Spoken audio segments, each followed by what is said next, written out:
Hi பசங்களா, எக்ஸாமுக்கு ரொம்ப கஷ்டப்பட்டு உட்காந்து ப்ரிப்பேர் பண்ணிட்டு இருக்கீங்களா? கவலையே படாதீங்க பசங்களா, உங்களுக்கு ஹெல்ப் பண்ண தான் நான் வந்திருக்கேன். நிறைய பசங்க வந்து என்கிட்ட லைவ்ல எல்லாரும் மெயினா கேட்குற கேள்வி என்னன்னா, சார் அட்லீஸ்ட் ஒரு 45 வாங்குறதுக்கு இல்ல 35 மார்க் பிளஸ் வாங்குறதுக்கு அட்லீஸ்ட் பாஸ் ஆகுறதுக்கு நம்ம என்ன பண்ணணும் அப்படின்னு சொல்லி கேட்குறீங்க. ஸோ யாரெல்லாம் வந்து எனக்கு எதுவுமே படிக்கல, எனக்கு எதுவுமே தெரியல, நான் அட்லீஸ்ட் பாஸ் ஆகணும் சார் அப்படிங்கிறவங்களுக்கு தான் இந்த வீடியோ. இந்த வீடியோல இருக்கிறத நீங்க ஃபுல்லா ஃபாலோ பண்ணீங்கன்னா நீங்க பாஸ் ஆகிறதுக்கு நான் கேரண்டி தரேன். ஓகேவா? ஸோ கண்டிப்பா உங்களால பாஸ் ஆக முடியும். நீங்க ஜஸ்ட் என்ன பண்ணணும்னா நான் சொல்லியிருக்கிறத மட்டும் ஃபாலோ பண்ணாலே போதும். ஓகேவா? எந்தெந்த கொஸ்டின்லாம் பார்த்தா மினிமம் உங்களால ஒரு 40 பிளஸ் இல்ல ஒரு 50 பிளஸ் வாங்க முடியும் அப்படிங்கிறத நம்ம இந்த கிளாஸ்ல பார்க்க போறோம். ஓகேவா?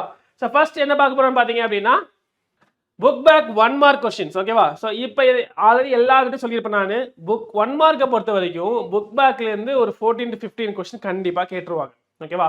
ஸோ அந்த 251 மார்க் உட்காந்து தரவு பண்ணி தான் ஆகணும், வேற வழியே கிடையாது. ஜஸ்ட் நீங்க என்ன ஆன்சர்னு மட்டும் பார்த்து வச்சா போதும், நீங்க சால்வ் பண்ணலாம் அவசியம் இல்லை, ஆப்ஷன் மட்டும் தெரிஞ்சாலே போதும். ஓகேவா? அதுக்கு என்ன ஆன்சர் வேல்யூ தெரிஞ்சு வச்சுங்க, ஏபிசி ஆப்ஷன் தெரிஞ்சு வச்சுக்காதீங்க, ஏன்னா அது மாத்தி கேட்பாங்க. ஓகேவா? ஓகே, சாப்டர் இப்போ 5 மார்க் பொறுத்த வரைக்கும் பார்த்தீங்கன்னா நம்ம அதிகமாக ஸ்கோர் பண்ண முடியிற ஒரே ஒரு இது வந்து 5 மார்க் தான். ஓகேவா? அந்த 5 மார்க் பொறுத்த வரைக்கும் எங்கெங்கெல்லாம் வந்து ஷுவர் ஷாட் 5 மார்க் நான் சொல்றேன் பாருங்க. சாப்டர் 6ல கண்டிப்பா 2 5 மார்க், மொத்தம் 14 5 மார்க்ஸ் கேட்பாங்க. ஓகேவா? அதில் கண்டிப்பா வந்து ஒவ்வொரு சாப்டருக்கு ஒரு 5 மார்க்னாலும் மிச்சம் ரெண்டு 1 மார்க் வந்து 5 மார்க் வந்து எந்த ஒரு சாப்டர் கேட்டு தான் ஆகணும். ஸோ அப்போ சில சாப்டர் ரிப்பீட் ஆகும் இல்லையா? ஸோ அந்த மாதிரி சாப்டர் 6ல 2 5 மார்க் அது வந்துடும். ஸோ அது பார்த்தீங்கன்னா எக்ஸாம்பிள் எக்ஸைஸ் 6.1ல இதுதான், இது வந்து ஆல்ரெடி நிறையா சொல்லியிருக்கேன். cos of alpha minus beta, cos sin of alpha plus beta, cos of alpha plus beta, sin of alpha minus beta. இந்த 4 ப்ரூஃப் வெக்டர் மெத்தட்ல இது தெரிஞ்சு வச்சிங்கன்னா போதும். இதுல 4ல இருந்து கண்டிப்பா ஒரு क्वेश्चन வந்தே தீரும். ஓகேவா? அடுத்தது இந்த altitude வெக்டர் பேசிஸ்ல altitudes are passing through the same point அப்படிங்கறத நம்ம ப்ரூவ் பண்ணனும். அது ஒரு क्वेश्चन ஆக்சுவலி. இதுல பாத்தீங்கன்னா 6.7ல எக்ஸசைஸ்ல first second third fourth sixth fifth, அடுத்தது 6.44 எக்ஸசைஸ் 6.3ல fourth question example 6.23. இது ரெண்டுமே similar kind of question, இது similar kind of question. இதை மட்டும் பார்த்து வச்சுக்கோங்க. சாப்டர் 12ல பாத்தீங்கன்னா ஒரு 5 மார்க் கண்டிப்பா கேட்டுருவாங்க. அந்த ஒரு 5 மார்க் வந்து either ட்ரூத் டேபிள் பேஸ் பண்ணி இருக்கலாம். ஸோ ட்ரூத் டேபிள்னா உங்களுக்கு எக்ஸசைஸ் 12.2ல 7 to 15 அந்த எல்லா கொஸ்டின் பார்த்துக்கங்க. அப்படி இல்லைன்னா இந்த P Q, P conditional Q, if P then Q, இல்லைனா பி பை கண்டிஷனல் கியூ, இல்லை நாட் பி, இல்லை P or Q, or P and Q, இல்லை பி நார் கியூ, இதுக்கு எல்லாத்துக்கான ட்ரூத் டேபிள் தெரிஞ்சிருக்கணும் கண்டிப்பா. ஓகேவா? அடுத்தது எக்ஸசைஸ் 12.1ல 5 9 10, எக்ஸாம்பிள் 12.9ல 12.9 12.10 12.7, இந்த 3 எக்ஸாம்பிள் பார்த்து வச்சுக்கோங்க. ஓகேவா? இதுலேருந்து கண்டிப்பாக ஒரு 5 மார்க் வந்துடும். அடுத்தது சாப்டர் 2ல வந்து ஒரு 5 மார்க் கண்டிப்பாக கேட்டுருவாங்க. ஸோ எக்ஸசைஸ் 2.4ல 7th எக்ஸாம்பிள் 2.8, எக்ஸசைஸ் 2.5ல 7th இல்லை எக்ஸாம்பிள் 2.1415, இல்லை எக்ஸசைஸ் 2.6 இல்லை எக்ஸில் 1 2 இல்லை தேர்ட்ல தேர்ட் கொஸ்டின், எக்ஸசைஸ் 2.7ல 5 6 எக்ஸாம்பிள் 2.27, exercise 2.8ல 4th question 5th question 6th question, or example 2.34 35 36. இதெல்லாம் நீங்க படிச்சீங்கனாலே போதும், ஒரு 5 மார்க் கன்ஃபார்ம். அடுத்தது சாப்டர் 5ல பொறுத்த வரைக்கும் ஒரு 5 மார்க் கண்டிப்பா கேட்பாங்க. சோ எக்ஸசைஸ் 5.5ல 2 3 4 5 6 7 8 9, எக்ஸாம்பிள்ல 5.31 to 5.34 எல்லா क्वेश्चन பாத்துங்க, 5.4 to 40 பாத்துங்க. இதுல முக்கியமா வந்து எதுல ஃபோக்கஸ் பண்ணனும் அப்படினா இந்த அதெல்லாம் சொல்லுவாங்க அப்ளிகேஷன் யூஸ் பண்றது. அதுல மெயினா அந்த lighting the rocket, water tank question, அடுத்தது லேடர் क्वेश्चन, அடுத்தது சர்க்கிள் ஈக்குவேஷன்ஸ். சர்க்கிள் ஈக்குவேஷன்ஸ்ல circle equation, parabola, hyperbola, ellipse, இதெல்லாம் இப்ப டீச் பண்ணல லைவ்ல. சோ அந்த பர்టిక్యులர் இதுவும் நீங்க பார்த்து வச்சுக்கங்க. ஜஸ்ட் ஈக்குவேஷன் கொடுத்தா நமக்கு வந்து அது என்ன டைப் ஆஃப் கோனிக், அதோட சென்டர் வெர்டிசஸ் தெரியறது வரணும்.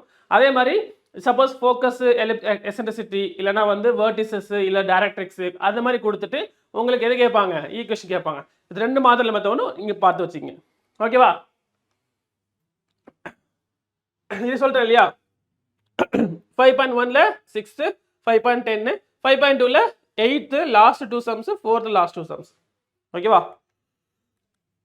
எப்பயுமே வந்து இந்த மாதிரி நிறைய ஆப்ஷன்ஸ் கொடுத்துருக்கிறப்ப அந்த லாஸ்ட் 2 क्वेश्चन தான் மோஸ்ட் டிஃபிகல்ட்டா கேட்பாங்க. அதுதான் வந்து எக்ஸாம்ல கேட்கும் வாய்ப்பு அதிகம். அது எப்பவுமே பாத்துக்கங்க. சாப்டர் 3ல ஒரு 5 மார்க் வரதுக்கான வாய்ப்புகள் half and half தான் இருக்குது. பட் பார்த்து வச்சுக்கிறது பெஸ்ட். 3.5ல எக்ஸசைஸ் 3.5ல 5ல first question 7th question, example 3.28, exercise 3.4ல first question, exercise 3.3ல 5 question, அப்புறம் example 3.15. ஓகேவா? சாப்டர் 10ல ஒரு 5 மார்க் கண்டிப்பா கேட்டுருவாங்க. 10.8ல 1 2 4 6 9 10 பாத்துங்க. எக்ஸாம்பிள் இந்த பர்టిక్యులர் எக்ஸசைஸ்க்கு மேல வர எக்ஸாம்பிள் எல்லாத்தையும் பாத்துங்க. ஓகேவா? சாப்டர் 7ல கண்டிப்பா நமக்கு வந்து எக்ஸசைஸ் 7.1ல 2 3 8 9 10, 7.5 7.7 7.6 7.9 7.10. அடுத்தது எக்ஸசைஸ் பொறுத்தவரைக்கும் 7.2ல 9 10, 7.8ல 4 5 6 7 8 9 10 11. சாப்டர் 8ல பொறுத்த வரைக்கும் எக்ஸசைஸ் 8.7ல 3 to 6th எக்ஸாம்பிள் 8.22. சாப்டர் 11ல எக்ஸசைஸ் 11.2ல second, fourth, sixth, seventh equation example பார்த்தீங்கன்னா 11.10, 11.16, 11.17. ஓகேவா? எக்ஸசைஸ் பொறுத்த வரைக்கும் 11.5ல 7, 8, 9 எக்ஸாம்பிள் 11.21 and 22. ஓகேவா? அடுத்தது சாப்டர் 4ல பார்த்தீங்கன்னா எக்ஸசைஸ் 4.5ல 5, 6, 7, 10 எக்ஸாம்பிள்ல 4, 20, 22, 23, 28, 39. அடுத்தது இதெல்லாம் 5 மார்க்ல மட்டும்தான். ஓகேவா? ஆனால் அதை மட்டுமே வச்சு நம்மளால பாஸ் ஆக முடியாது. நமக்கு 2 மார்க் 3 மார்க் வேணும். ஸோ அப்போ 2 மார்க் 3 மார்க் பார்த்தீங்கன்னா சாப்டர் 1, 8, 2, 12 இந்த 4 சாப்டர் மட்டும் பார்த்துக்கிட்டாலே போதும். மேக்ஸிமம் நம்மளால 1 மார்க் கவர் பண்ண முடியும். இதில் இந்த AB the whole inverse equal to B inverse into A inverse அது ப்ரூவ் பண்ண சொல்றது. இதுலேயே வந்து நமக்கு 2-3 கொஸ்டின் இருக்குது. ஒரு எக்ஸாம் கொஸ்டினுக்கு ஒரு எக்ஸசைஸ் கொஸ்டினுக்கு ரெண்டுமே நான் லைவ்ல டீச் பண்ணியிருக்கேன். அதை பார்த்து வச்சுங்க. அடுத்தது அட்ஜாயின் சம், அதாவது அட்ஜாண்ட் ஆஃப் ஏ கொடுத்துட்டு ஏ இன்வெர்ஸ் கேட்கறது, இல்லை அட்ஜாண்ட் ஆஃப் ஏ கொடுத்துட்டு ஏ கேட்கறது. அந்த 2 சம்மும் திரும்பி நான் லைவ்ல டீச் பண்ணியிருக்கேன். அதுவும் பார்த்துக்குங்க. Alpha proof sum. ஓகேவா? ஸோ இது எல்லாமே முக்கியமாக பார்த்துக்க வேண்டியது நீங்கள். இது ரொம்ப ரொம்ப முக்கியம் ஆக்சுவலி. ஓகேவா? அடுத்தது எக்ஸசைஸ் 1.1, 1.2, 1.3, 1.4. அடுத்தது இந்த எக்ஸசைஸ் 8.1, 8.2, 8.7, 8.4 அதில் 134. 8.4ல 134. Exercise 12.1, 12.2, exercise 2.1, 2.3, 2.4, 2.5, 2.6. இந்த எக்ஸசைஸ்லாம் கவர் பண்ணினாலே உங்களால் மேக்ஸிமம் வந்து ஒரு 2 மார்க்ஸ் 3 மார்க்ஸ்னால எழுத முடியும். ஓகேவா? ஸோ இதெல்லாம் கம்பேர் பண்ணாலே நமக்கு என்ன ஆகிடும், ஃபுல்லாகவே வந்து கவர் ஆகிடும். ஓகேவா?